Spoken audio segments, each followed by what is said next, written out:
What up, you guys? It's The Bright Side with Mikey and Rachel.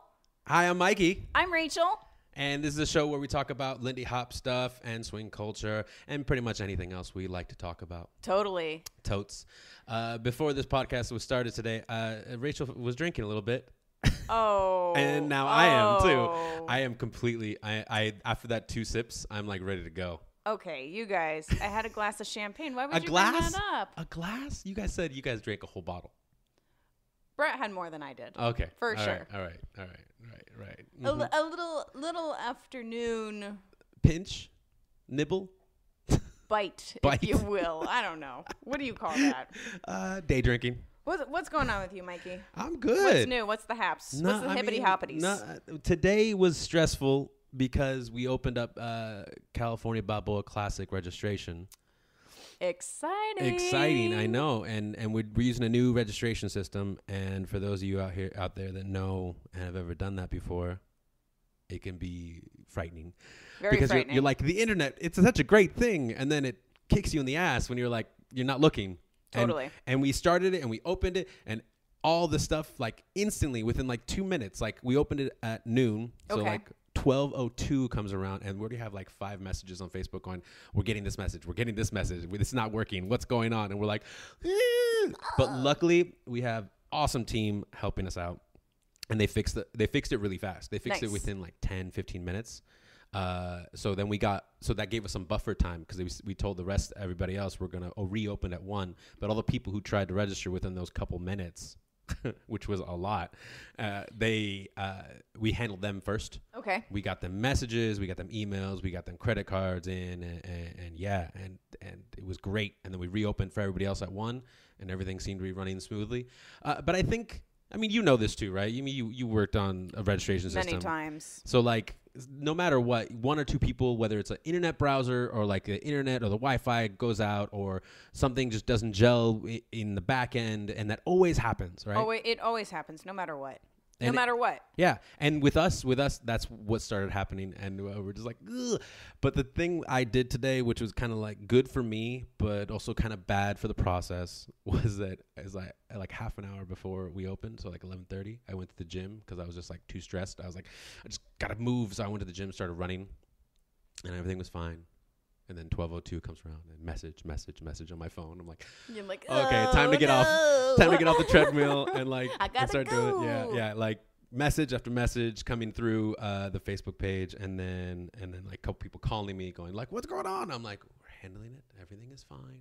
Just give us a couple minutes to do it, and it really was super fast. Like, it was awesome. We got everything back and running, and so people far really today, freak out about that kind of stuff too. Yeah, I mean on both sides, like people who are registering for the event and people who are on the back end being like, "Oh my God, it's not working. Exactly. What do I do?" Yeah, and I had to stop myself from becoming that person where I was just like, okay, back up.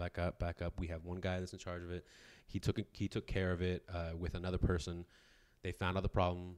They fixed it. They tested it. Everything was fine. And then even further, like they handled most of the people. It's a group this time. Okay. And they handled most of the people having messages and having emails and whatnot. Right. So that was good. So far it's been running okay. And I think okay is the best we can ask for. Nice. Yeah, Awesome. So that and it's been a crazy week. But how about you? I went and looked at an open house today for a condo. Brett and I are moving on up. Sort of in the market. We're not quite ready to buy yet, but we're like starting to look. I mean, it's a long process, right? Yeah. Of course, like everything out there is like large, luxurious, and we're like nothing large or luxurious. We can't afford that. How about just like 3 walls? We'll take 3 walls. 3 walls and a plastic tarp. That'll do. And a space for our coffee machine. Like whatever we'll do. That's good. But where'd you guys look at today? It was a place in North Hollywood. It was built in like 2005. Ooh. It had 2 beds, 1 bath, 2-car garage. It was fine. It was cute. But like those new places, they just lack a lot of character. And like we live in a vintage Hollywood apartment from like the 1940s, and this apartment has a lot of character, really albeit does. Like also it has a lot of termites and we have like some other bug issues and like we have to get our bathtub fixed once a year because the drain is broken. It doesn't clog with hair. The drain is physically broken. But to be fair, like that itself, it's like a vintage thing, right? Like it's been broken since 1949. We had a guy come out yesterday to come look at the drain, and I was like, yeah, we had a guy out like a year ago, and he said it was broken, and then he didn't really do anything about it. And the guy was like, look, let me take a look at it, and then I'll tell you what's wrong. And like 3 minutes later, he comes out, and he's like, yep, it's broken, all right. And I'm like, sweet, pay okay. Me. Yeah. So glad to hear. I'll invoice I don't you have guys? to pay. I don't have to pay because through the management company. Oh, okay, that's good. But he was like, yeah, I can't fix it because they have to take out the entire tub. And the management company isn't going to be willing to do that. And I'm like, sweet, okay, I'm so glad that we really solved this problem here.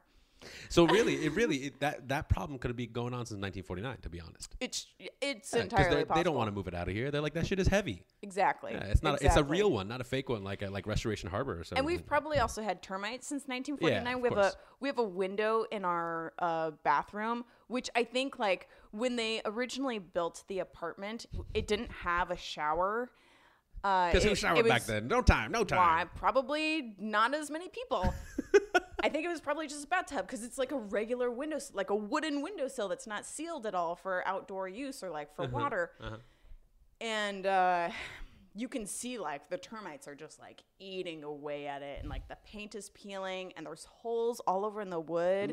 And like every now and then we'll go into our bathtub and see like 20 termites flying around in there, and we're like, oh, perfect. And then we like email the management company. We're like, hey, FYI, we got termites flying around in here. And it's like crickets, silence, okay, like that's no response. Great. That's great. Make them pay rent. Yeah. But otherwise, I've just went out dancing last night at Atomic. Yeah. How was that? It was fun. I wanted to come out, but I couldn't. I had a family stuff. But it was, I really wanted to. I haven't been out dancing for so long. I know. I had felt like I had not been out. Well, I think it had been like 2 weeks since I've been out. It was fun, though. I had a really good time. I unfortunately was really tired. It was one of those situations where I didn't feel like I could really focus on my partner because I was all like swirly and like slow moving. I felt like I was dancing through molasses all night. Oh, that's weird. So, I mean, like, you never have that feeling? Yeah, but I don't go out or I leave. Oh, well, see, the problem is that, like, I have to drive over an hour to get to Atomic. And so, like, if I feel that way, I'm not going to just go home. I have to stick it out. Yeah, plus I'm always carpooling. Exactly, yeah. So I mean, I've seen you there a couple times for sure. And, like, you're always, like, I'm going to make the most of this. So it's really, it's funny for me to hear that. I'm like, I've never seen that part of you. I have to say, like, since I've been working in coffee, going out dancing has been such a struggle. Because I have to be up so early. Like, I would say probably about 50% of the time that people see me out social dancing locally, I'm pretending to have a good time because I'm so grouchy and tired. But I don't want people to know that I'm grouchy and tired. Because you have to be like ready to go in the morning because it's those dickholes that come out and they're like, give me my coffee. And you're like, what kind of coffee would you like? Any kind. Yeah. And then at nighttime you get to be like a little bit more like, okay, I've been so tired. Give me my coffee. Well, at first when I got the job, I was like, oh, I'm going to work 6 a.m. to 1 p.m. Like, what a dream. I'm going to have the rest of the day to myself. But then I'm ready to go to sleep at like 7 p.m. So when the dance gets rocking and rolling at 10 p.m., I'm like, oh, no, thanks, you guys. I'm all pooped out. And everybody's like, no, don't leave. You have to stay. And then I stay, and then I'm grouchy. And you know the deal. Oh, man. But yeah, I mean, well, that happens to me. Definitely happens to me every once in a while. And when that does, I just like either like go off to the side. I mean, you've seen me like go off to the side and watch people dance, which is also fun for me. Or I just leave. I just ghost. I'm just like, bye. Gone. One minute I'm there, and then I'm gone. I've had a couple incidents at Atomic where I have fallen asleep on the floor. I've been like, because I carpool with Lance and Vicky, a couple locals here in town. Shout out to them. Yeah, shout out to them. And they love to stay till the bitter end. They really do. To the bitter end. I really think that them and a couple other people from LA, like they just like to stay to the end of dance, so they have a really good excuse to go out for like ramen, breakfast or like ramen or like. Right now it's Farmer Boys. Is it Farmer Boys? That's the thing? Yeah. Farmer Boys. Yeah. Everybody goes out for Farmer Boys. So we have ILHC coming up real soon. Real soon. Like we're recording this the weekend before, and this will probably go out in a couple days. It's the final countdown. Oh, whoa. Just gonna let her keep going. Don't worry, I'm quitting my day job. Just going on the road, everybody. Full-time singer right going here. On the road. Just gonna like wait for moments to use that one song, and then gonna do it. She's gonna creep up behind you. But so we have ILHC coming up next weekend, and we wanted to get into it. We talked a little bit about performing and competing last time, and this time we're gonna talk about like kind of our favorite top 5 ILHC moments of the past years, and yeah, I've looked at your list, you've looked at my list, that we are very varied. We've shared lists. It's not gonna be a surprise for us, but these are it could be a surprise to you. Hopefully. Who knows? We know. We shall find out very soon here. Uh-oh, here we go again. So I'm gonna let you start with one. Go ahead. Cool. Okay. In no particular order, right? Yeah. No, for sure. So I would say that one of my top 5 moments at ILHC of all time was when Groove Juice Special, the dance team that I was on, got to perform. We danced to a song by Count Basie called John's Idea. Yeah, that's a dope ass song. Such a dope song. It's so much fun. It's so funny because I remember watching that song. It has a long intro. It's not a horrible intro, but it's like really intricate. It is. And I remember trying to like many of his intros. Yeah, but like especially that one, because then it kicks so much ass like that 45 seconds into it. Yeah. Because I know that song because I have it on my list of like possible routine songs, and I've tried to like choreograph to it, and then I'm like, fuck it. I'm gonna move on. It was hard. But that routine was like such a defining moment of my Lindy Hop career. It was just like, it was my closest friends and I doing this routine together, which turned out to be like an amazing routine to us. We were super proud of it, and the spirit was moving on us, and we were like, we went out of the gates running with that routine, and game faces on. It really was. I remember you guys started out with like that little live section. The Groove Juice Special, Slim Slam, right? Yeah. Slim Slam kind of like talking about it and like getting the crowd excited about it. The Groove Juice Special. It was dope. I remember thinking at the time, I was like, why didn't they just do the song? And I'm like, oh, that's the name. That's the name. That's the name of the group. That's the name of the group. I had to be there. That routine was so much fun to perform. It was just pure joy. It looked like it. You guys really got the audience going. It was really good. I remember that one. I think one of the best parts was at the end, we all kind of like do this back bend so far that we end up sliding back onto the floor and then just laying down. Yeah. And I was in front center, and I was right in front of Sky Humphreys, who was judging. Right. And as I'm going down, I was looking at him, and he goes, "Oh yeah, come on, give it to me. Oh yeah, that's it." Wait, dance-wise? Dance-wise. He was like so in it in that moment with me. Invested with he was really invested. Yeah. And we had like a really awesome moment there, and I was just like, this is what it's all about. Yeah. Right here. Yeah. This moment. That was I remember watching that and watching you guys do that ending. Well, I mean, there's like a couple really good moments for sure, like big moments. But you guys played it off so well. Like it wasn't like, look, here it is, like framed nicely and like given to us in a package. Like it was kind of surprising, but at the same time, we knew where it was going. It wasn't like too out of the box, but it was definitely different. Like that moment at the end, and the moment before that, where you all backbent on top of each other and did like a human centipede type thing, little caterpillar, yeah. And that was dope. And then humped each other, like kind of pushed pelvic thrusted. I mean, after the fact. I don't know what that word means, but that sounds gross. I made it up. I make up words. It comes out and then. But that's so that is a really good. I remember that year too being really tough. That year was for team routines. Stacked with team routines, and I don't think we went in. I mean, we were by far not the best dancers, and I don't think we went in expecting to win. But coming out of it, we were like, we have a real chance after the way we moved the audience there.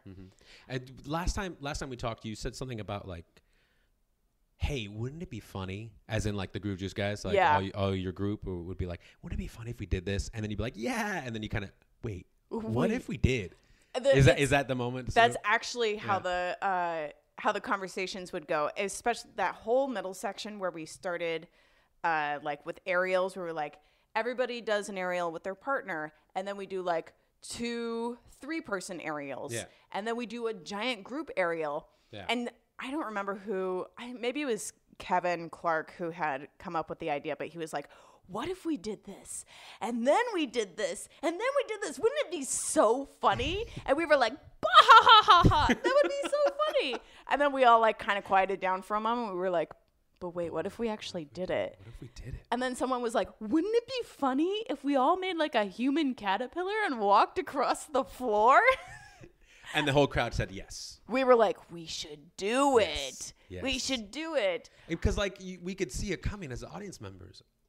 But we were like, could they take it this way or this way? They took it that way. They went there. Where it's going. They went there. And now I remember that. It was a really good. I've always wanted to have a redo of that routine. Like I always thought, like, how interesting would it be if we went back to ILHC, the 6 of us, and re-performed that routine? Did a couple tweaks, because now it's been like, 6 years? Right. We've all improved so much in our dancing. Yeah. That routine was probably above our level of dancing at the time. We still were like able to pull it off pretty well, but I feel like now if we added a couple tweaks, like how much better could it be? Yeah, I think as everybody, especially as dancers, like just, I mean, for me, I think of it as like creating. So like as creators, you always want to kind of go back and kind of tweak a couple things. Like you always do that. And I mean, I could be the only one talking like that, but I know for me, I feel the same way on routines that I've done in the past, where I'm like, if I just like change this little part. Now, here's the thing. Because this happened to me because while I was like kind of researching a whole bunch of stuff, I was like reliving a couple of things. I relived a couple of my routines that I've been in the past. And did you watch it again? Did you like your body twitch in moments? I did not watch it again, but I can remember moments where I was like, man, I didn't hit that quite as well in the performance that as I could have, or like, oh, I have better posture now, or oh, I can do a swing out better now, or I can do aerials better now. Like there's so many things that I could do that would just like look nicer or cleaner or wackier or stranger, you know? Yeah. I mean, that comes with time, right? Totally, that comes with time. Totally. For sure. I mean, that's the other thing about Lindy Hop. It's like you got to live in so much in the moment.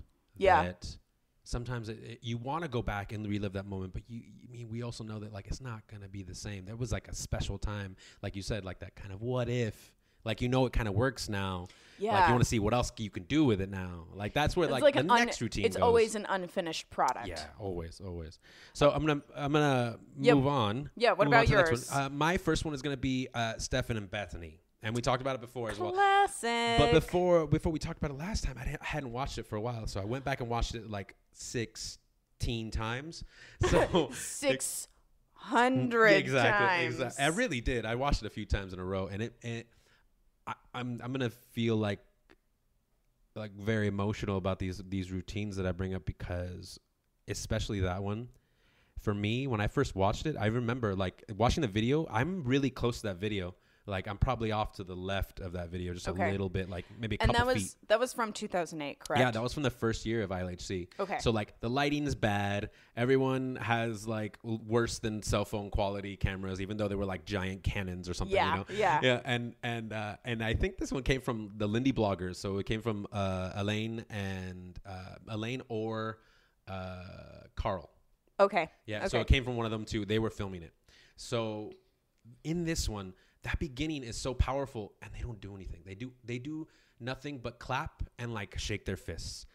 but they're asymmetrical away from each other. Like Bethany is facing the crowd, flush with the crowd, and Stefan is kind of perpendicular to the crowd. So it's just, it doesn't follow the trend of dancing on top of a stage as they were used to back in the day. That we watch today in the films that we watch on YouTube and all those old school Whiteys and even like Dean Collins and all those people, all the old timers. It plays to the fact that like there's people all around you, or at least three sides of you, so that the perspective is so different. And they do that multiple times in the routine. Like there's a time where like I forget what move they do, but Bethany ends up on the ground and Stefan is looking towards the crowd, and Bethany is looking towards a side part of the crowd and playing towards that, and also doing something directly behind him. But she's not just kind of moving to the next spot. She's like twirling on the ground, playing on the ground, and then she kind of slides away. So just at that moment, Stefan comes down, and they both on their butts and doing some like choreography on the ground. Okay.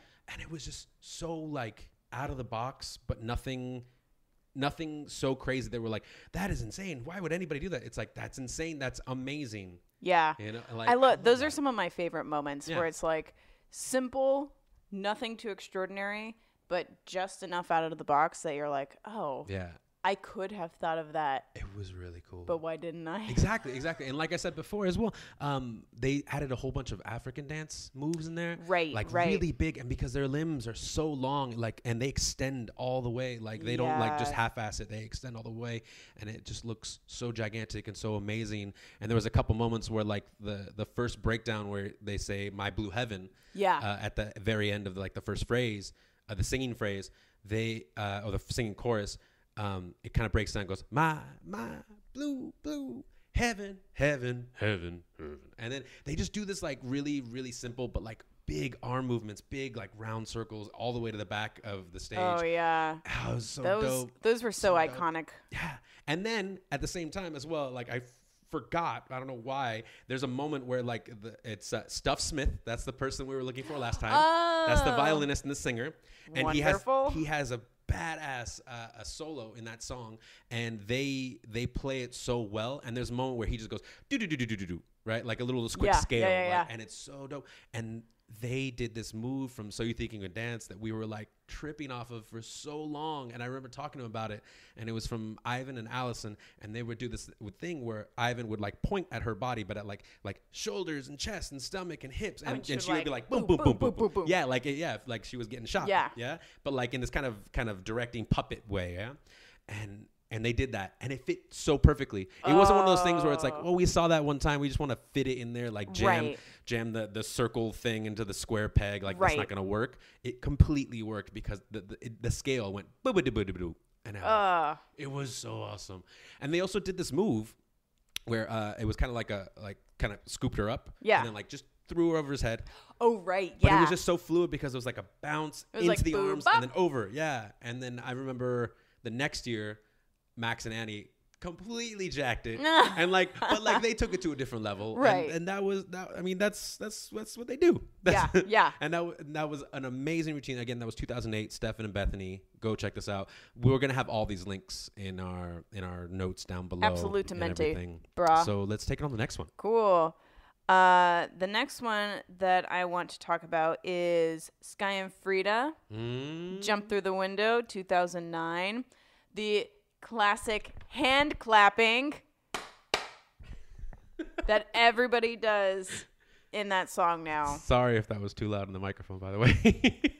Sorry, not sorry. It was perfect. But you know what's funny about that routine? Because in that first bit, when I watched it the other night, nobody claps. Nobody claps. I was like, there was a time before the time that nobody clapped. Yeah. And it was that time. I just watched it too before you came over, and it reminded me of the first time that I watched it, and I was so. Do you remember where you were when you watched it? I think I was at home, like on my laptop. Mm-hmm. Like you do. I didn't go to ILHC that year, and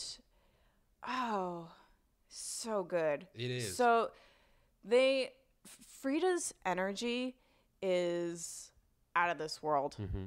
I've never seen anybody move like she does energetically. Mm-hmm. I completely agree. There's something so honest and truthful, like it's meant for her body. It's whatever spirit is inside of her. It was like they were like meant to be together. Yeah, and at the end where they do that boom, ba, boom, ba, boom, like where they're just like throwing their hands up in the air, I was like, yes, it's just get like it. one swing out and then like a full 8 of just like twists and like going like this, and then another swing out and then a full 8 again, and you're just like, I was watching that again tonight, and I was like, yes. And Brett was like, what's going on? And I was like, I'm loving this routine.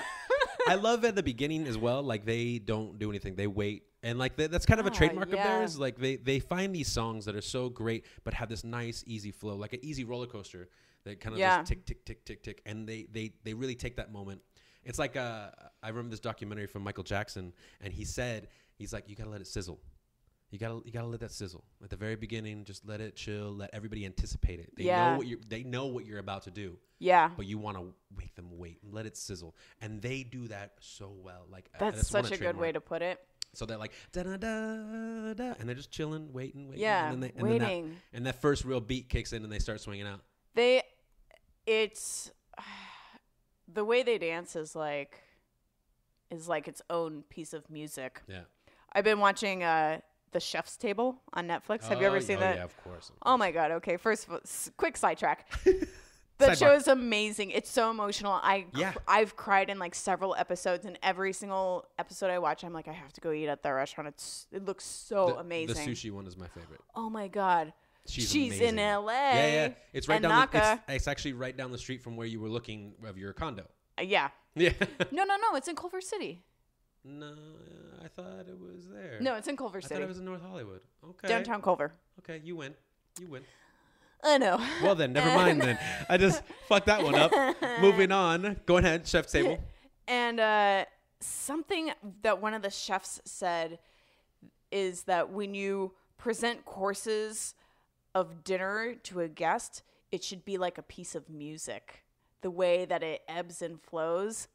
And what he said about that reminds me so much of Sky and Frida's routines. That they have like such a wonderful ebb and flow of energy, you know? Oh, totally. I've heard it once described. I want to say Naomi said this a long time ago that out of everybody, they best kind of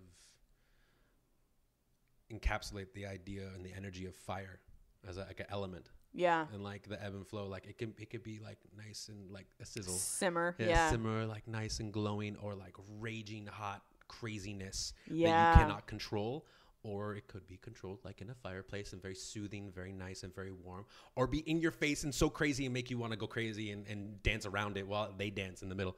So I completely understand that. Oh man. And to be fair, those two claps happen in the middle of the song. They do. Not at the beginning, everybody. Not at the beginning. Just let that first beginning one go off, and if you clap in the middle, I will understand that one. That one makes more sense. Everybody wants to clap, though. That first one. It's infectious. It is. It really is. It really is. I mean, like, what's the name was talking about in the other thing? Rob Moreland. The thing and the other thing. The other podcast. Thing and thing. Very descriptive words that we're using here. The thing and the other thing. In the track? Yeah, in the track. There we go. I really could not remember the name. Hello. But he was saying if you ever want to get people like dancing and get energized like at a dance, put on a song with clapping. And we tried this at Strutters a couple times. Where like we played Night No, and then we're like, let's try it now. Yeah. And it works every time. Every time. So let's move on. Yeah, let's move on. What's yours? Let's move on. So let's do. Okay, this one's just for fun because I think it's such a really good one. Not there yet, but we'll get there in a second. The Invite Strictly from 2013 with the over 2 million views. Yeah, that one is so good. Right, because it got on 4chan. I think 4chan, and it's the version from Elaine Wong from Montreal, and that one is actually really important too because at the time it had pretty much every single pro that was dancing a lot. I think with the exception of like William and Maeva, but even they rocked it on the one right before end. Yeah. They rocked in the All-Star one. Okay. And then the next year they were that's right. But I think that year was like the because every year kind of goes up and down with how many people are there, how many people can make it, right, and whatnot. And that year had a ton. Like everyone you could think of was there. Yeah. And I think that one also had it was a turning point in Lindy Hop because that was kind of like the starting point of the new direction that we've been moving in the past few years. Yeah. It was the best way to like showcase like the best of what we have to offer right now. Yeah. At that point. I was watching the Pro Strictly from 2009, and the dancing has changed so much since it has. then. It really has. I mean, like, because they're both on our list, so we'll talk about those together. Like from 2009 to 2013, a lot of the same people, a lot of some new people as well. Like I think Remy was in there in 2013, but wasn't there in 2009. But and it's the same people. Like even in the way they dress, even in the way they approach the dance, it had changed. And that was what 4 years later, right? Yeah. So 4 years later, 4 years after the fact, and it just goes to show you, like even now where we are here 3 years later, that the dance has changed so much or evolved in a way. It kind of gives me like kind of pride to be like, okay, we are evolving this dance. Like it's really nice. So this whole project today of like looking at these past ones, I'm like, oh yeah, our fashion sense has evolved. Yeah, that too. Maybe some people's haircuts have evolved. Maybe. I mean, I don't know. Like. I'm not talking about anybody specific around here. Look. Here's the thing. When you're a kid, you want to rebel and you want to have long hair. I tried to have long hair, but the thing is, with my hair, it wouldn't go like down. Like I wanted to like have sort of a mullet. Like I wanted to at one point just like have a mullet, but my hair wouldn't go down. It would just go up into this or to the sides. It wouldn't because go it's back. Like curly and so coarse. Yeah, exactly. So I was like, God. Then I finally gave up and then I started cutting it short, and now it's like this. It looks great now. Yeah, I mean, one day I'll bring it back, and then everyone will feel all the sweat and all the weirdness. Let's hope not. But those were really good. I mean, 2009 especially because what you were saying about Sky and Frida and Max and Annie. Oh yeah. In the Pro Strictly 2009. At the end, during the All Skate, Sky and Frida and Max and Annie have a swing out battle, and the crowd goes wild, and the song is popping, and they are just blazing through those swing outs. They are really engines on, and it's so funny to watch like Sky's face. He's like keeps looking over at Max. He's like, "We're gonna keep going, all right." And he like his mouth gets bigger, and he turns more into a lion, and it's so crazy. And then at the end, when they both go back into their circles, Annie has this moment where she's like, "Oh, thank God, thank God, it's over." See, here's the thing. You know, if Annie already feels like tired, then you know it was. She has to be one of the most athletic people out there. Oh, she is. Like I did a Strictly with her. You her. watch anything. Yeah. I did a Strictly with her in 2012 and a year before that, and 2012. It had to have been a dream dancing and with her. It really was. And at the same time, like we did a couple tricks where sometimes I feel like I think with all this adrenaline, all this strength, she could have done it by herself because she's that amazing. Yeah. But it's so funny because in that 2009 one, when they were going crazy, the crowd was insane and they freaking went wild and gave them so much more energy back. And I remember I was dancing in that, and I was on the other side of the dance floor dancing with Nikki, and I just like something in my head always goes like, yeah, they're cheering for me. And I look over the crowd, and the crowd isn't even looking at me, and they're like right next to me. I'm like dancing on the other end of like close to those that side of the audience, and I just see their heads like looking way past me, and they're trying to look over each other, like look around you, and I'm like, okay, I guess you guys saw me in the spotlight, and you just we'll just dance in the back now. Don't mind me. Yeah, it really was like, and I felt like pretty much everyone else was like, okay, we'll just give it to them. And you can't even see anybody else at the end of the video. They at first like during the all skate they kind of pan. Yeah, they try and then they stay see it and they just like zero in on those two. Yeah, it's really funny. So good. What's the next one on your list? Let's move on to yes. I have a little dance and it's called Yes. Now, if you guys don't understand what we're saying, then you should really check this out. It's actually a remake, and it was in the cabaret division, a remake of another song. This guy named Robert Hoffman who did like Dance Assassin as well. Like he jumped out of places. Oh, and, like, that was the same guy. Same guy, yeah. And he did it at this thing that they do in LA. Same people, I think the same people who run the floor. Okay. They run this other thing where they call it the Choreographers Carnival. Okay. And they just have this big showcase where they just let any dance go up there. I mean, it has to be good. So they let him up there, and he did this whole huge thing where they came out dressed very flamboyantly and just a few pieces of clothing on. And they did this whole idea of like, I'm going to do this dance, and it's called the yes, and it's a kick and a nice little wrist that I'm doing right now, but you guys can't see. It's no problem. Little wrist flap. Yeah, a little wrist flap. And they do a couple different moves and whatnot. And then the piece de resistance is when the two main people need help to resurrect one of them because they've fallen ill because of the music. But they've died. They've died, yes. And so he calls upon his bitches. His bitches come out. And his bitches happen to be pretty much every male leader that was in that room. It's true. At ILHC, in little underwears or having little dogs on leashes or like bathrobes and dresses. And they were fierce.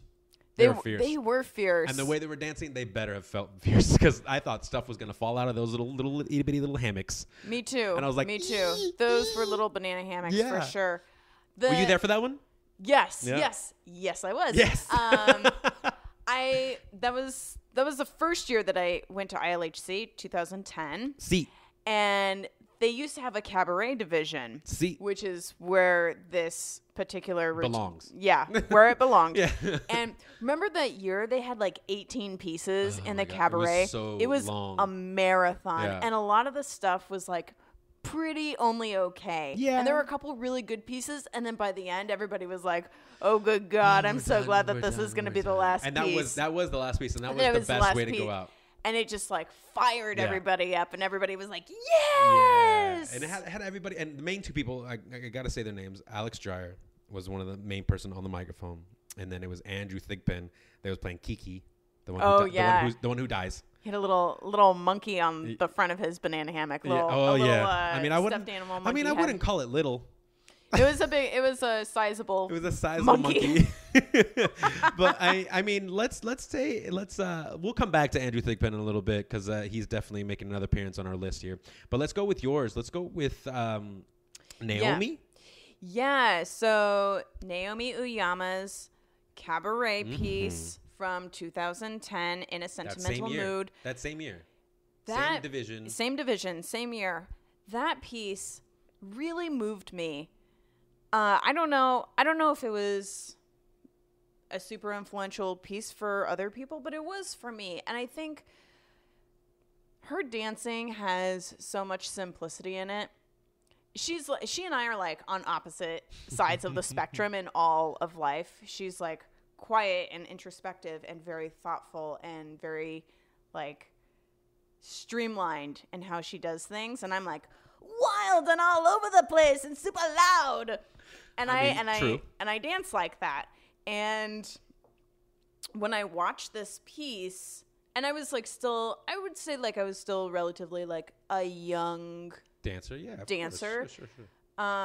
It really moved me because I had not seen anybody do so little and hold so much presence at the same time. Like there were a couple moments in that piece, but there is one where all she does is look up, and she just brings like so much energy to the floor in that moment.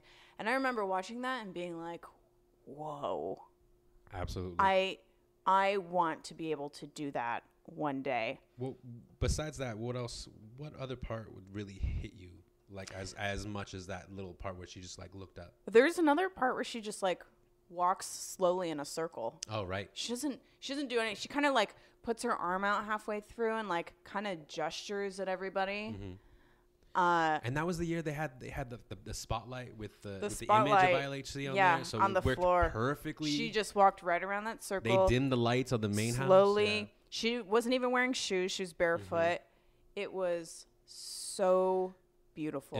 It really was, and I think it was a culmination of like a lot of things. Like she had taken African dance classes and belly dance classes, and with her and Nina, and it wasn't like the belly dance like Shakira or anything. It was more the tribal version, which is a little more. It had a very Polynesian feel to it, in my opinion. Oh, that's interesting. Why? I mean, why do you think that? I don't know if it was just like the way that the song feels, or just like the hip movements that I know come from belly dancing. Oh, okay. So like Polynesian. And like a lot of the wrist turning. Mm-hmm. I can see that for sure. For sure. I'd never thought of that, but I can totally see that now. Yeah. Yeah, especially after watching this time, like later her and Nina and Ramona did this thing this past year in Lindy Fest. Yeah. Where it was slow like that, and it's that same simplicity that we all just times 3 that time with all the other girls, but like in this one it's like you can see where those thought processes start to begin and start to like flesh themselves out, and it'd be interesting to see her do something else like that as a solo piece, because I'm sure like she is calm, cool, and collected, but she's just like the rest of us in the sense of putting something out there like that and being so vulnerable alone in a partner dance that we're all used to. I'm sure it had to bring her some sort of nerves, or like I'm sure she really didn't want to perform it in front of everybody until she felt it was ready to. So maybe not. Maybe she just tried it for the hell of it. But I would definitely be interested in hearing more. About that story. Definitely, like where it came from too. Like it's got to be somewhere. Like she heard the music, or she had this idea first, and they matched. Whatever. Well, and especially because in the cabaret, so many pieces were silly and like people weren't trying to dance well; they were trying to do bits, and this was just like a very solid, honest piece. Yeah, totally. So that's moving from there. Let's move on. Let's move on to something like completely opposite. Completely. Remy and Jessica in 2013. So fun. In the showcase division. Oh my gosh. I think for me, like this is the first time like really he steps out. And Jessica too. But Jessica had been out there a couple times for sure. But Remy had been like really hidden back in the boogie scene and kind of sneaking his way into the European Lindy Hop scene. And then like ILHC really came out in like an extravagant way. Yeah. Because I remember watching this a long time ago in person and seeing like all the things on the ground because they had so many props, and then like watching it again, like there's things everywhere. There's shoes. There's pieces of the shoes they had to rip off. Oh my gosh! They had the tap shoes at some point. Right. The first thing he did was like they had this moment where they had to do jump rope, and he pulled it out of like he has like tied into his belt and into his pockets. Oh my god! I'm gonna have to rewatch this video to refresh my memory because oh my gosh, it's crazy. It's crazy. And then they do these bunch of things, and he's like a DJ, and he knows how to work that. He knows what he's doing when he can put some music together. And so he takes apart because it's hand clapping, and he takes 2 other songs, and he has like this breakdown moment where he's like, okay, everybody, he's like, and you could just tell like they just killed it for half a song, and now they're like, okay, let's take a breather and clap side to side a little bit, and then they're like, shh, and then they get these other guys that come across and step behind them, take off whatever like chrome or like leather they had on their shoes, and then put on these like fake tap shoes. Oh, and then they started tapping. Yeah. And everybody's like, the hell? Well, what is going on? What? Why? And like, and then their shoes over here, and then they stop their tap. They take off their shoes. They completely, so they're in socks. And then they killed the rest of the song, like another minute of the song with aerials and everything. And Jessica's doing all these crazy flips and everything without shoes on. Oh man. Yeah, I'm gonna have to rewatch that. It's insane.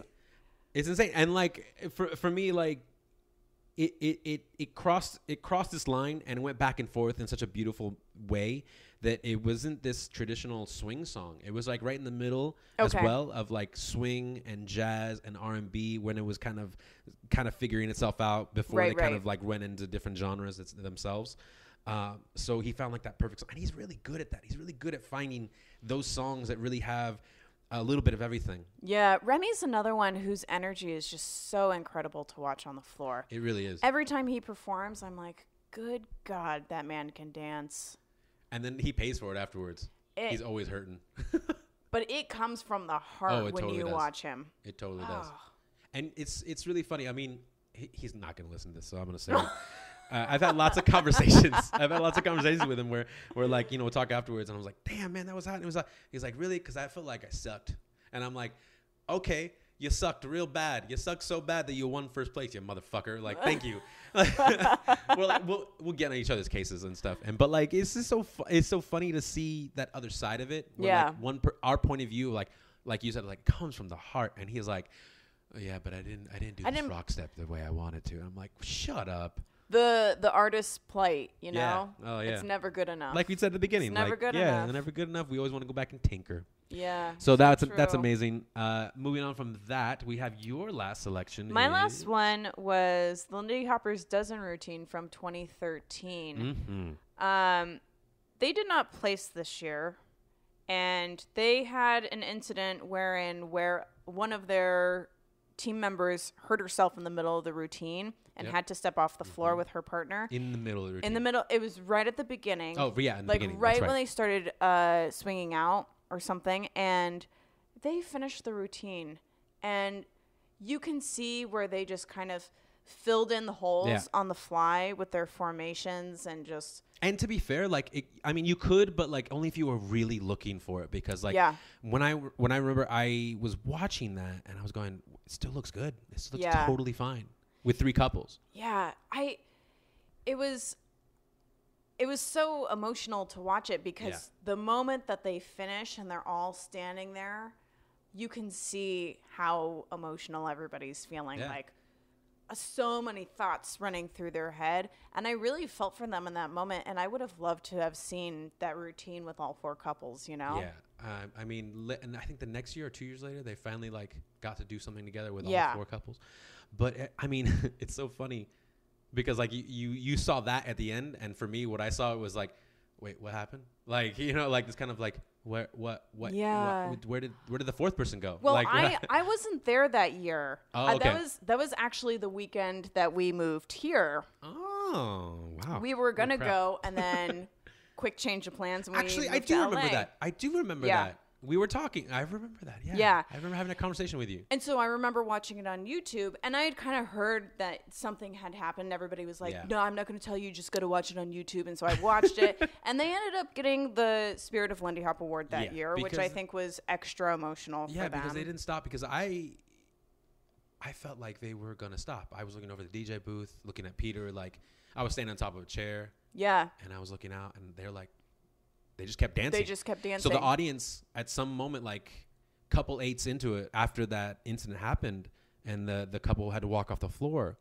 the rest of the audience was like, yeah, and clapping super extra hard and cheering for every little thing, because they knew that they need support. Yeah, they needed that at that moment. Like, and even if the couple hadn't left the floor for, I mean, maybe it was a not as severe. I feel like if at some moment they had walked back on, that whole room would have exploded, and everyone would have been on their feet the entire time. And like, wow, man, I was really thinking it was that, because I didn't see it actually happen. I just saw the couple kind of start to exit and limp off the floor. Yeah. And so I was like, oh, I missed it. What was it? Because if you're not looking, you'll miss it. It's just something simple, like a little, I think they go like with 2 feet at the end of the swing out, and then that's when it was like.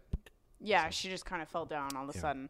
And if you listen to Laura Glace talk to Ryan on the track, she talks about it. Yeah. She talks about it.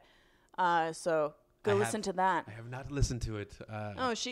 She talks about, she said that 2 weeks earlier when she was at Lindy on the Rocks, she had dislocated her shoulder during a performance and had to leave the stage. Yeah. And well, she had a long problem. It would always do that for a long time until she got it fixed. And I was there. I was in the room when it happened, and it was a 2-couple performance, and the other couple left because they were the only couple left on the stage. And it was, I think it must have been like extra tough for her to be like, oh no, not again. You know, I can't even imagine. All over again. Yeah. Actually, I did a gig with her one time, with Laura Glace in Germany for Rock That Swing. Okay. And she was dancing, and I just saw her come out with somebody. I can't remember whoever she was dancing with, just social dancing. And she was like cradling her shoulder, and I'm like freaking out. I was a little drinky. And then I was like, oh my God, what happened? What happened? And she's like, calmly, like, my shoulder does this. It popped out, and I just have to take care of it now. And I'm like, but do you need anything? What should I do with it? What should I do? Should I call Mike? All this stuff. And she's like, everything's fine. I'm just going to take a rest, get some ice. I'm probably going to go back to the hotel. Okay. But I was like, and luckily we were done with classes at that point. But I was just like, ooh. Man, it was nerve wracking. But yeah, I mean, stuff like that happens on the dance floor all the time. I mean, I know for me. But anyway, that's a whole nother subject. Let's get into the last one. And this one we saved. This one definitely saved for last, because 2010, Andrew Thigpen and Karen Turman, Evolution of Lindy Hop. Ba-ba-da-ba. Exactly. Because it really does, because, I mean, a little jokey, but also kind of serious. 2010, man, how the hell did they edit that together? Like there was a ton of music where it was just video. It was like audio files from videos. Yeah. So like he just had to like pull them from YouTube because there's like everything from like Hot Shots to Harlem Hot Shots to Rhythm Hot Shots to Shout and Feel It, which is another Swedish group. Mamamoo Parks, Whitey's Lindy Hoppers. They even did some Dean and Jewel. Yeah. They did so much and so much craziness, and they killed it. Oh man, Did you watch this recently? No, I haven't watched it recently, but I was in the room when it happened. They got 2 separate standing ovations. Yeah. They got a standing ovation. Because they had a fakey ending. They had a fakey ending from the Silver Shadows from their Lunsford special routine. No, was it was that? it was the 2-word one. The 2-word. The 2-word one. I just said a 2-word one. No, okay. it's not a 2-word one. Not roll 'em, but like, oh fuck, I know it. I don't know. We're just sitting here in silence singing. Riveting podcast. God. In silence. Sorry. Anyways, that one where they dun.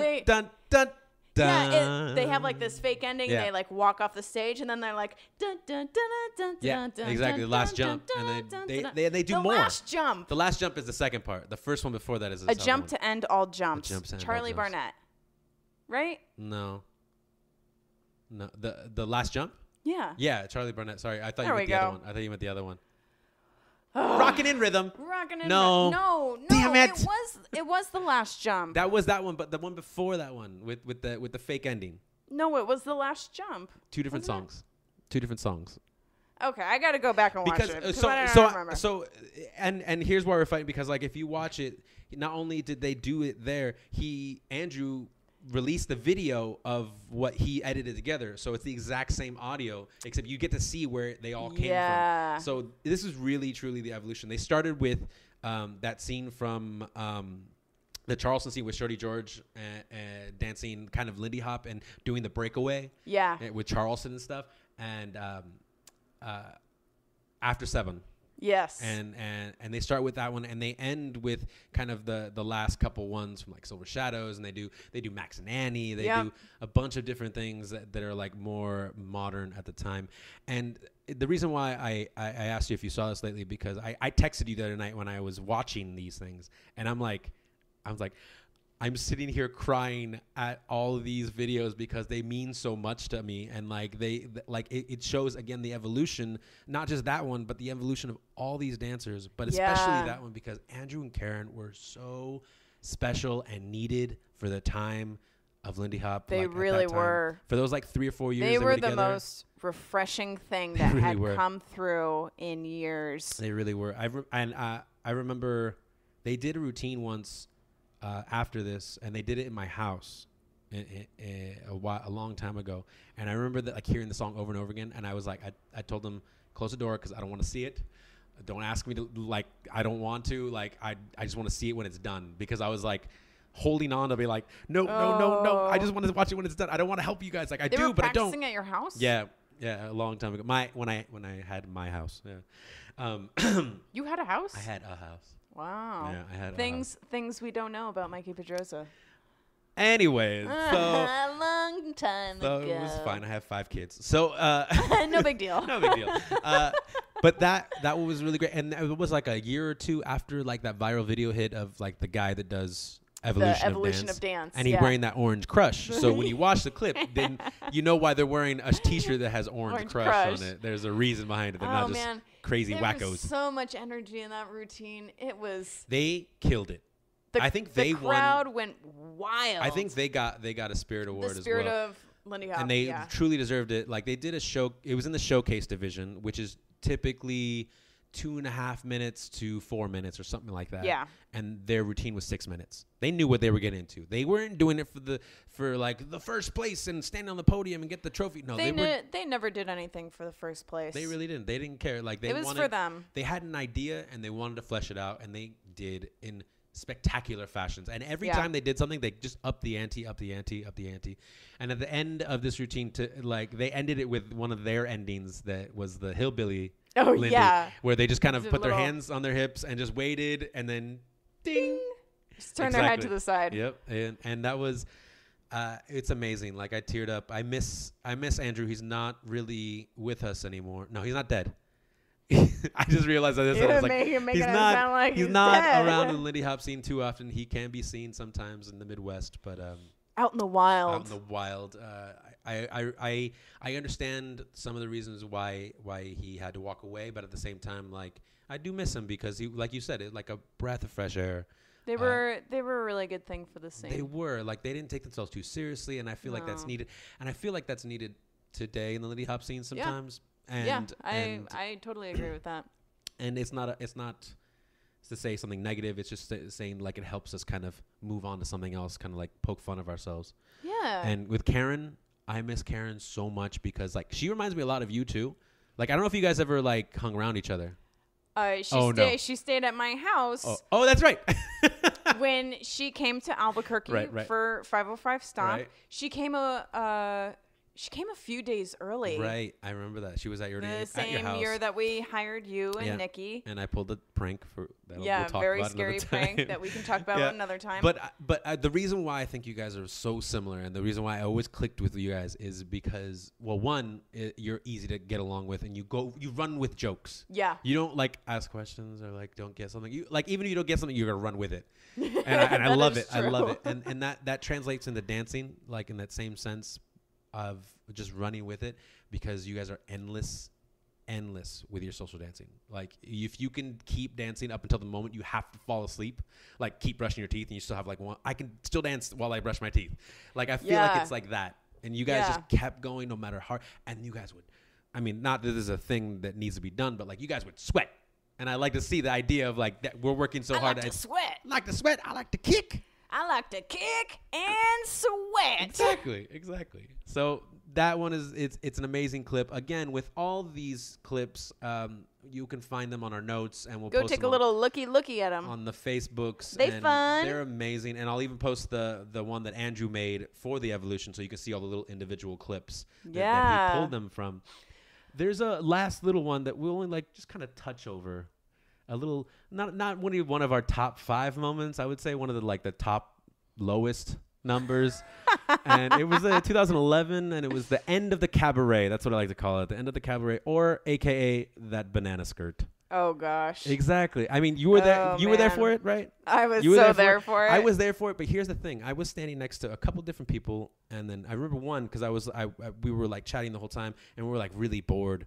With the very beginning of the routine was like everybody was like yay because they did that 2001 dun, dun, oh yeah dun. But then he was just kind of like he was just raising a gun up in the air like he was hunting for something, and little did we know he was hunting for that stuff. banana skirts, yeah, the bananas. And me and Hannah, we were watching, and we were like, nah, let's just sit down because we were sitting on chairs. So we just sat down at some point, and then we heard the crowd go like breaths being taken away, and we were like, what's going on? So we kind of peek over the people over us, and we're like, oh no, stuff was being seen underneath that banana skirt that shouldn't have been seen. And man, that was a tough thing to be seen. You'll never see the video. The video will never see the light of day. Maybe in the future when like it's like beyond DVDs, beyond like it's just people passing memories, like tapping their head. Like people are gonna look for this infamous clip from 2011 ILHC. It's gonna be hilarious. It's gonna be. I don't know if you'll ever be able to find it. It'll happen. I know one day it'll happen. It'll just be like. I mean, people said that about like Spirit Moves and like the Dean Collins like private lessons with Sylvia Sykes. Like people never see that, and then they saw it. They saw it. Just as a quick side note, what personally for you is like your favorite memory from ILHC? Oh no. Oh wow. Okay. Cause I said mine. Like mine was part of my top 5. So selfishly. I mean, but these were all like clips for you, and I want to know like. I mean, I was there for all of that. Well, yeah. That's the thing. I've been to every ILHC. But I want to know like personally for you, what was the best moment? Even if it was just like hanging out with somebody or a party or, you know, receiving an award or whatever. I don't know. I mean, there's so many, and there's so many different like reasons why. I think like there was a party one time after the awards that was the soul party that was like one of the first times I did it, and I remember getting down so much, and it was so amazing. And there was like this other time there was a party after the awards as well, and people got really weird, and someone's finger got almost taken off their hand, and for stupid reasons like that. And then other reasons were like, you know, watching the evolution of Lindy Hop, like stuff like that, watching my friends compete.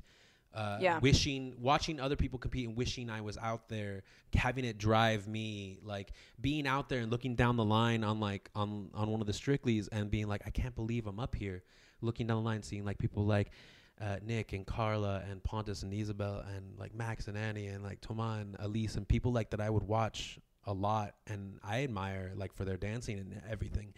And just being like, wow, I'm up here as well. And then, I mean, like selfishly, I would say like, probably the one that stands out the most is probably me and Joe from last year. Oh yeah. Just because like that was so personal for me. Yeah. I mean, Joe is amazing. Joe can do almost anything she puts her mind to. And for me, that moment was a long time coming. I think you know this as well. Like my close friends know that I can dream pretty big and I can like say a lot of bullshit as well. But like with that one, I kind of put everything where my mouth is and like tried it. And, and with, it was really like beyond nerve wracking. It was completely horrifying to think I was about to do this in front of people. It wasn't, I don't know. Like what a thrill. It gets such a thrill. But at the same time, like afterwards, I just remember breaking down so hard to the point where like people were watching me like, you okay? Like really scared for me, like because I was like shaking. I was shaking and crying, and it was really, really bad. Like, but the thing is it's also selfishly for me, but also at the same time like for Joe. Like I couldn't imagine anyone else across from me on sitting on that ground while people were laughing. Which, granted, sure, it's Mikey. He's sitting on the ground. Let's laugh because Mikey's a jokester. Yeah. And yeah, like they laughed that one time in the beginning. They laughed another time when like Joe like grabbed my arm, and then after that, I feel like everybody was just like, "Oh no, this is really happening." Like they're going for something, and so yeah, and hearing everybody's kind of 2 cents about it, like what they felt from it, like people were like, it was so romantic, and it was so real. It was like, and even someone came up to me, it's like you were dancing like kids, like it was child's play for you. Wow. And other people were like, you're like a trained dancer. When did you start taking these? I was like, I'm not. I just saw this stuff, and I would never say I'm a trained dancer. Yeah, I'm like, I would never say I'm a trained dancer. I would say I saw this once and I tried it a few times and I liked it. You know, like stuff like that. So that for me, along with among so many other moments at ILHC that took place on the floor, off the floor, watching the floor. Yeah. And then after the fact. After the weekend, after everything was said and done, everyone relaxing is always really amazing. So, awesome! Wow, good times, and banana skirt. And banana skirt. So, should we move on to the last part? Yeah, we're gonna move on to the question. The question of the days. The question of the day comes from Carolyn Joy from Albuquerque. OG for me. See. She says, how do you keep your love of swing dance alive? Oh, man.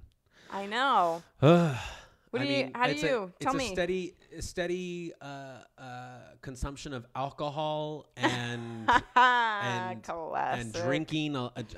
Sleeping a lot. Sleeping a lot, and then also making other people do dance stuff for me, and then I just kind of walk in and do it with them. No, I don't know. I have no idea how or why it's still alive inside of me or for you or for anybody else. But I know for a fact it's different for everybody. And what sparks something for you? Like if you're feeling like the daily grind of traveling and teaching and choreographing or doing whatever you're doing, like what gives you like a boost of energy to be like, yeah, I love this? It varies. So it could be music. Very rarely is it live music, which is interesting for me. I mean, it has to be a very special band or like just have something that I want to groove to at that moment. But like, I think what really like keeps it alive for me is the interaction with different people, and especially like at events at the late nights. Yeah. Where there's no pressure, there's no nothing going on. It's just music being played in the most simplest way, connecting with your partner, usually a more open dance floor. Yeah. And that's where I thrive, because that's where I love. And I don't do it like I'm not going to say like I do a Friday, Saturday, Sunday of an event. Maybe I'll pick one of those nights, and I never know which one it is. It's whenever I'm feeling it, and just dance. Yeah. Just go for it. And I'll take my time with somebody, as in the sense of I just won't dance with them. I mean, let's be honest. Not everybody connects together. Yeah. But I will, if I want to dance, I want to dance. So we'll dance. But if I feel really connected to somebody and I can't explain the magic, whatever connection is happening there, I really want to keep dancing with that person. Yeah. I jokingly call that pulling a Todd. Because like Todd Yannicone, like always like he gets that more than anybody else. Yes. And he'll like gravitate towards someone. He just like closes his eyes when he walks into a dance hall. He's like, you. And then grabs that partner and then takes him to the dance floor. And like 2 hours later, they're still just dancing and still just dancing. And I've seen him do that so many times. Yeah, yeah. And I think every other follow has been like, I want to be that follow. I know. How do I get on that list? And it's like, you can't. I have thought that before several times. Would be like, how do I become that follow that lead wants to dance with 29 times in a row? Where do I go to buy that? Yeah. One, please. I'll take that e-ticket. I'll take one. E-ticket, please. 1 liter. But yeah, I think that's what it is for me. What about for you? I think it's a couple things. I think since I'm not a traveling instructor, going out traveling to events is super important because it gives you such a breath of fresh air.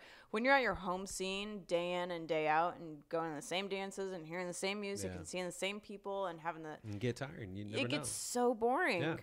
And I think a lot of people really underestimate how valuable traveling to a dance event is, because it can be something just as having a breath of fresh air, just being in a new venue or hearing a new set list that you've never heard before, or dancing with a couple of people you've never met before. Like, all of those things can be so refreshing. Like, who are you? I don't know, but we should dance. Okay. This was the best time ever. Yeah. I think the other thing is, a lot of people tend to fall away as they get older. Yeah. Yeah, it happens. Life happens. Life happens. Okay. Marriage, kids, work. Yeah. You find new hobbies. I think the thing that keeps pulling me back personally is that Lindy Hop came at a time in my life where I really needed something. Mm-hmm. And every time I go to a dance and have I don't know how to say it, like a significant moment, it reminds me of that time of when I really needed Lindy Hop and it was there for me. And I think like, God, this dance has been so important to me. It, like, just that, like, refreshes me. Yeah. Just flushes out all the old and in comes the new. I mean, it still does, even though like that I sense that, and like that's why when you told me earlier about Atomic, when you were like, oh, I was kind of moving real slow, I'm like, wow, it must have been a really tough day then, because to make you feel like that. Rough week. Which was a tough week. Fine, right? Again, life happens. Life happens, but like it's one of those things. I completely understand what you mean, and I feel that sometimes where I'm just like, wow. I really, really enjoy this dance so much, and I've invested so much, and it's invested back into me. I feel like it's like really like karmic, where like as much as you push into it, it'll give back to you in some way. And I think that's why so many times I still go to the dance even when I'm feeling tired and grouchy, because I want to be there so badly, because I know it's going to make me feel good if I get a couple good dances in. And sometimes I don't get a good couple dances in, and I leave feeling grouchy and tired. But sometimes I'll get like a few dances that really resonate with me, and then I'm like, all I needed were those 4 dances, and I feel so satisfied. But you also feel accept the fact that like it could go either way. Oh, right? I could go months at a time not feeling the dance. Yeah. I've gone a year at a time. Yeah, and you'll still go out and you'll still try it. Yes. But you're like, But I think for both of us as well, like the idea of like creating something out of nothing is like that same sense. And like that for me is going to be like That's my bright side of everything. Like all these routines that we talked about today, the idea of keeping that dance alive for both of us, I think comes from an idea of like creating something out of thin air, out of dreams, out of feelings that we get from music, or an idea that we just saw some kid moving around. I mean, when you think way back, I've been thinking about a lot about this recently and trying to be different and looking for inspirations from different places. Hence why I look a lot at hip hop and stuff. When you think about it way back then, not to say that we need to model ourselves after them, but they were thinking the same way. Like Whitey's Lindy Hoppers, they got their ideas from the circus. Yeah. Who would ever think of like doing the circus and bringing it into a dance? Like, it's insane. Like, it's so crazy. So that's why for me, when people go like, oh yeah, I learned it from this or I learned it from that, I'm like, that's so awesome. You know, like they're thinking outside of the box, like exactly what they were doing back then. And we're continuing that tradition. Yeah. So creating something out of nothing and making art from it, even if it's a social dance or to something like amazing as Naomi dancing by herself in front of everybody, can be so amazing. And that's my bright side for today. Seriously. Man, I just think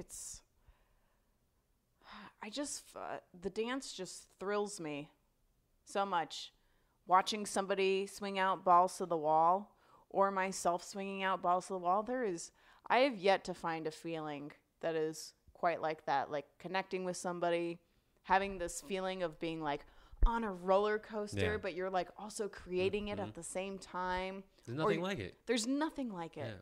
Or even just like watching two people kill it on the dance floor. Yeah. Kill it. And you can see so much joy and emotion radiating through them. And that to me is more powerful of a performance style than anything else. Yeah. Like we talked about last time, looking at the crowd, sure, you can bring them in somehow like that. But I really think in our dance is the connection between you and your partner first. Yeah. And then you looking at each other and like dancing for each other. It builds up this kind of like, I always say this metaphor like Dragon Ball Z. I don't know if you're aware of Dragon Ball Z. I know the show. Yeah. I don't like know anything. They literally about have like power up by yelling, but like they build this aura around them. Yeah. And that people are so shocked and brought in by this aura. And so in Lindy Hop, I feel it's the same way, except for it's two people building up all their aura, and we're so infatuated with it that we become a part of it. Yeah. Even if we're not actually moving with them, we want to be, and we're giving them energy as much as they're giving us energy. And that's again that karmic feeling of the dance that is so. I feel like every partner dance has that in some way. I think so. In some way, and I feel like in ours, it really brings it in kind of a raw essence, a really refined to a certain extent, but not completely refined, leaving that feeling of like kind of dirtiness to be like observed by all of us and being like, yeah, that was dope. Like, or like, oh man, they almost fucked it up, but they pulled it out of their ass, and that now it's awesome. So like, now it is on. Yeah. So stuff like that.